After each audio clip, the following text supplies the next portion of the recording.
O próximo problema também é um probleminha do Hibbeler, né? A gente tem aqui uma barra de 10 libras, né? Que está ligada por um pino em A, tá? A um rolete que se move num trilho horizontal, né? Se a barra está inicialmente em repouso e a força horizontal F igual a 15 libras é aplicada ao rolete, determine a aceleração deste último, né? Então a gente quer saber a aceleração aqui do rolete que está em movimento. Tá? O problema pede para desprezar a massa e o raio D do rolete. Tá? Então a única massa do nosso sisteminha aqui é da barra de 10 libras aqui nesse caso. Tá? Então também é um problema simples, né? A gente tem uma força F aqui atuando nesse sistema, fazendo o rolete se movimentar e a barra por consequência. Né?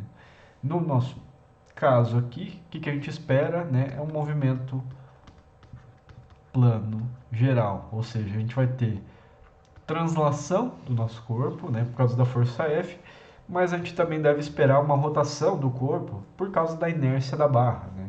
Então, o que a gente imagina aqui? Né? Conforme a barra estiver se deslocando, ela, além de se transladar, ela deve rotacionar aqui por causa daquela força F. Tá?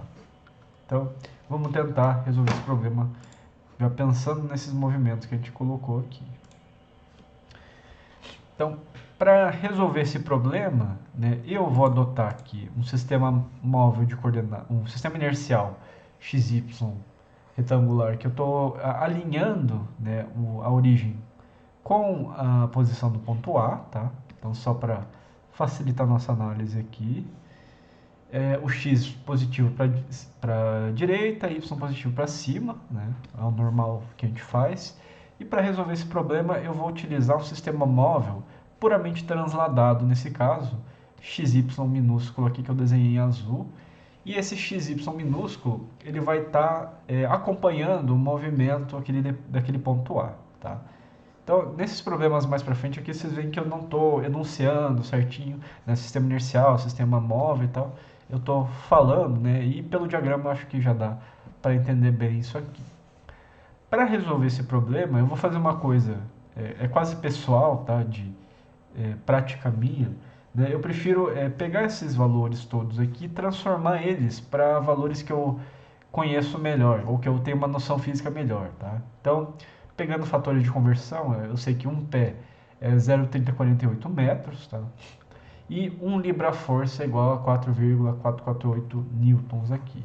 Tá? São as unidades de medidas aqui que a gente tem no nosso problema. Tá? E eu estou convertendo para o SI, porque, pelo menos né, no meu caso, acho que a maioria das pessoas que estão ouvindo isso no Brasil, né, estão acostumados com essas unidades métricas aqui, em vez do sistema americano aqui de unidades. Tá? Então, a gente tem esse caso aqui, vamos usar esse sistema móvel que eu estou colocando, né, para representar esse movimento plano geral. O problema, lembrando, né, apesar dele colocar esse raio do rolete igual a D, né, ele pediu para a gente desprezar isso, né, então ele não vai fazer muita diferença. Né? Aquele rolete é como se fosse uma partícula, né, que força o sistema a se mover por essa superfície aqui na horizontal. Aqui só para entender esse movimento, para quantificar ele, tá? Eu vou imaginar, entre aspas, né, que o corpo está transladando e rotacionando positivamente em torno de A. Digamos que eu não entendo nada de física, que eu nunca vi algo desse tipo, eu vou supor, tá, que o movimento aqui ele é positivo θ, né, dessa forma que eu estou desenhando aqui. Né? Então, eu estou imaginando que a nossa barra ali, ela se inclina positivamente, tá? Você pode estar se achando estranho isso, né? Porque o que a gente imagina conforme o rolete está sendo empurrado para frente é que o elo ele vai entortar mais para o ângulo contrário do que a gente está colocando aqui. Não tem problema, né? É só uma suposição inicial e os cálculos vão mostrar se eu tiver errado ou não, tá? Para esse caso, a gente está usando o sistema transladado de coordenadas, então a gente usa essas três equações que eu peguei lá do capítulo 6. Tá? O problema está pedindo para achar a aceleração, né, do rolete, a aceleração do ponto A. Tá? Para isso, a gente vai ter que usar a segunda lei de Newton, lei de Euler, problema clássico de dinâmica aqui. Então, primeira coisa que a gente acha, primeiro de tudo, é a aceleração do CG do nosso sistema, que nesse caso aqui coincide com o centro geométrico da nossa barra vertical aqui. Então, o nosso centro geométrico está a 1 pé de distância ou 0,3048 metros de distância do ponto A. Tá? Usando a equação de cinemática aqui, a gente quer a aceleração do CG é igual à aceleração do ponto A mais produto vetorial da aceleração angular do nosso corpo pela posição relativa, né, RCG com relação a A, menos ômega quadrado RCG em relação a A. Tá? Então, para t igual a zero, né, que é o instante de tempo que a gente vai estar analisando, essa barra ela está inicialmente em repouso, conforme o enunciado está falando. Então, para t igual a zero, a nossa barra está em repouso, ou seja, o θ que a gente desenhou aqui naquele diagrama cinemático anterior, ele deve ser nulo, né? Então o θ é zero, ou seja, a barra está perfeitamente na vertical, e a velocidade angular inicial desse corpo é zero. Por que eu estou considerando isso? Porque o problema fala, né, que a nossa barra ela está inicialmente em repouso, ou seja, ela está parada, né? Angularmente também ela tem velocidade nula. Tá? Então a alfa é zero também? Não, porque, não necessariamente pelo menos, né? Porque a gente imagina aí que logo no instante posterior essa barra começa a se angular, ela começa a se movimentar. Tá? Então só inicialmente para t igual a zero, isso aqui é verdadeiro. Então, substituindo algumas considerações em relação a isso, né? Para t igual a zero, a gente tem ACG é igual à aceleração do ponto A, né, que eu não conheço, na verdade o problema está pedindo ele, mais produto vetorial de alfa RCGA, né, e esse menos ômega quadrado RCGA acaba saindo da jogada porque o ômega é nulo aqui na nossa situação.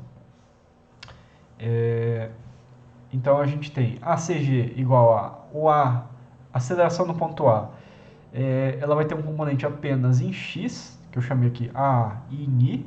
Por que eu sei disso? Porque nosso rolete ele é restrito a se movimentar apenas na horizontal. Né? A gente não tem outra aceleração que não seja isso, porque a gente tem uma restrição de movimento. Tá? Então eu já estou embutindo esse conhecimento aqui diretamente, tá? Nessa equação do AA. Mas o corpo não está submetido à aceleração gravitacional. Não, porque, né, aquela superfície faz com que o ponto A se desloque, translade apenas na horizontal. Né? Não faz sentido colocar um G aqui, porque do contrário você está dizendo que o corpo está em queda livre naquela direção. Mais produto vetorial da aceleração angular, que é αk, por RCGA, que vai ser o quê? Um pé em J negativo, né? Ou seja, menos 0,3048 metros em J. Fazendo esse produto vetorial aqui, né? Se você usar a regra da mão direita, nesse caso é fácil, tá? Fazendo K com menos J, a gente vai ter um componente positivo em X desse produto vetorial, então vai ser 0,3048 alfa em I. Se você não está acreditando nisso que eu falei, é só analisar via regra da mão direita, né? Ou então, né, o que você pode fazer é montar aquela matriz, fazer o cálculo todo e você vai verificar que esse resultado vai acontecer aqui. Então, o ACG para t igual a zero, ele é então AA mais 0,3048 alfa em I. Né? A nossa expressãozinha para aceleração do CG. Agora a gente pode aplicar a segunda lei de Newton para analisar esse problema. Então, vamos fazer o DCL do corpo, né? Nesse instante de t igual a zero, tá? Para a gente analisar especificamente esse instante de tempo, né? A gente não vai analisar adiante porque o problema está pedindo para analisar esse instante de tempo inicial. Né? Então, no tempo t igual a zero, a nossa barra está perfeitamente na vertical para baixo, né? A gente tem uma força F aplicada nessa barra. Por causa da superfície horizontal, a gente tem uma força normal de reação aqui, mantendo o nosso rolete de movimento apenas na horizontal. E a gente tem a força P, peso da nossa barra. Notem que a gente está considerando aqui o sistema todo como se fosse um corpo único, tá? Então o rolete mais a barra como se fosse uma coisa só. Você até pode separar o rolete, analisar ele, né? E a barra separada, tá?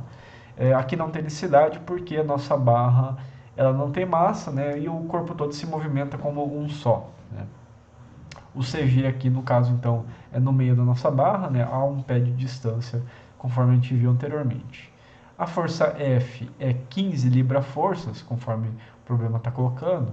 Eu vou transformar isso para Newton para facilitar a nossa análise, aí, ou pelo menos da maioria das pessoas que vai estar assistindo aqui. Então, 15 vezes 4,448 é 66,72 newton, tá? Em I, é a força F. A força normal, eu estou assumindo que ela é um valor qualquer N em J, né? Assumindo um valor positivo, né? Para essa força.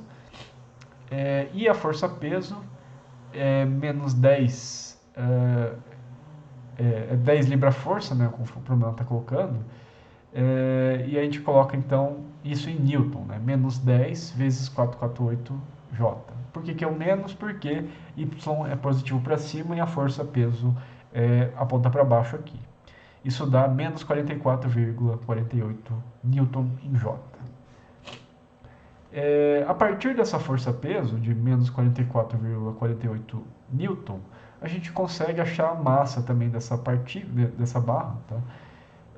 Então, 44,48 newton igual a m vezes g, né? É só dividir essa força pela gravidade e a gente tem uma massa de 4,5 kg mais ou menos, 4,534 kg. Então, a partir desse DCL, a gente pode aplicar a equação de Newton-Euler, né? Então, a primeira, somatório de forças, massa vezes aceleração do CG. A gente tem F mais N mais a força peso igual a massa vezes a aceleração do CG aqui. Força F é 66,72 em I.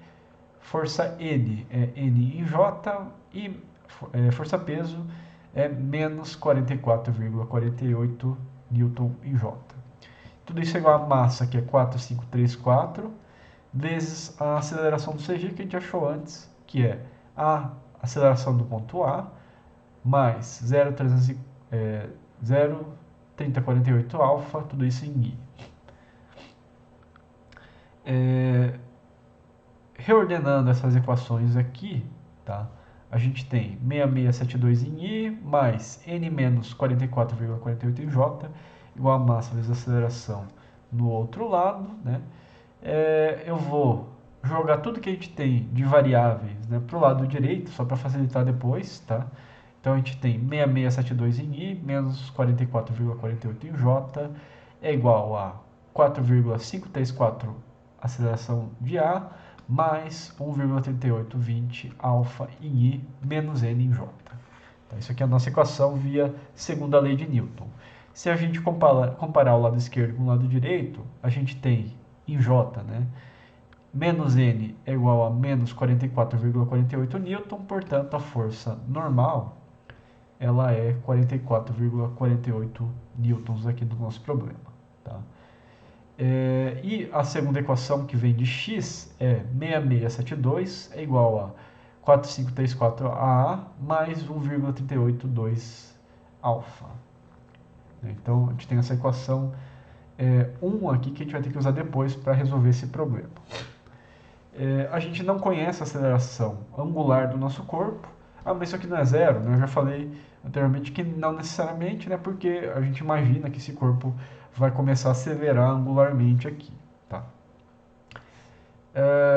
Então a gente pode aplicar a equação de Euler aqui.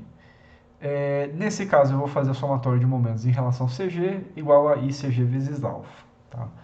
Eu posso fazer em relação ao ponto A? Você até pode, só que o ponto A ele tem aceleração. Então, a gente tem que lembrar de usar aqueles termos todos da equação de Euler com a aceleração naquele ponto para fazer isso de forma correta. Tá? Nossa barra aqui a gente está considerando como sendo uma barra delgada, portanto, o I em relação ao CG é 1 sobre 12 massa vezes comprimento ao quadrado, tá? 1 sobre 12, então, vezes massa, que é 534 kg, vezes comprimento, é 2 pés, então 2 vezes 0,3048, isso aqui elevado ao quadrado dá o nosso ICG, que é de 0,1404 kg metro quadrado, que é a unidade de momento de inércia de massa. Então, fazendo a análise da equação de Euler para t igual a zero, que é onde a gente está analisando o nosso sistema, a gente tem o quê? A única força que vai estar exercendo torque nesse instante de tempo, tá? É bom esclarecer, em relação ao CG, é só a força F. Por quê? Força W, força peso, força normal, elas estão na linha de ação aqui do CG do nosso sistema, né? Então, nem a força N nem a força W vão estar exercendo, né, torque aqui na nossa barra. Então a gente tem a força F apenas, né? A força F ela é positiva, né? 6672 em I, e ela faz o sistema tender a girar em relação ao CG no sentido negativo, no sentido horário aqui. Então a gente faz o que? Menos 6672 vezes o braço de alavanca, que é um pé aqui, que é 0,3048 metros. Tudo isso é igual a ICG, que é 0,14, vezes a aceleração angular alfa, né? E aí a gente calculando essa expressãozinha, a gente acha o alfa igual a menos 144,84 radianos por segundo ao quadrado. Aqui. Tá? Então isso aqui é a nossa aceleração angular.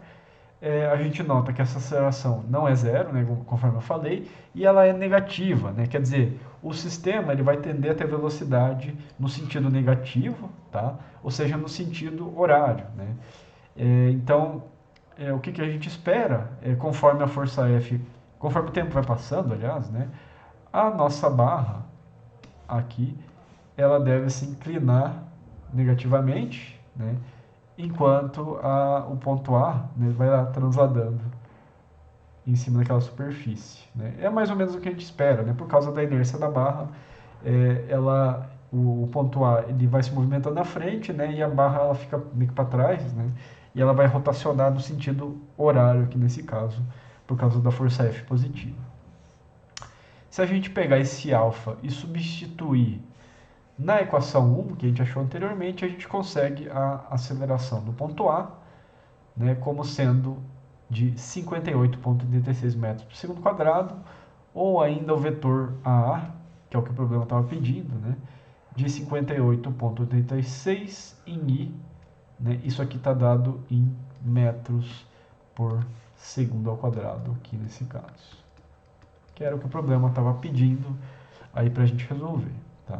Então, lembrando, né, quando a gente adota um sinal, né, por exemplo, o alfa meio que positivo, né, como variável, isso não é muito problema, né, porque as equações de Newton e Euler, se você faz o DCL correto, né, se você compatibiliza o DCL com a aplicação da metodologia Newton-Euler, esse sinal ele se corrige no equacionamento. Tá? Então a gente assumiu positivo, ele aparece negativo no equacionamento, porque a aceleração deve ser negativa. Se a gente assumisse negativo anteriormente, ele iria aparecer como positivo porque o sinal estaria correto. Tá? Então não é o contrário do que a gente acabou de achar, né? Que é outro problema simples, tá? Mas é uma aplicação interessante aqui da metodologia de Newton-Euler.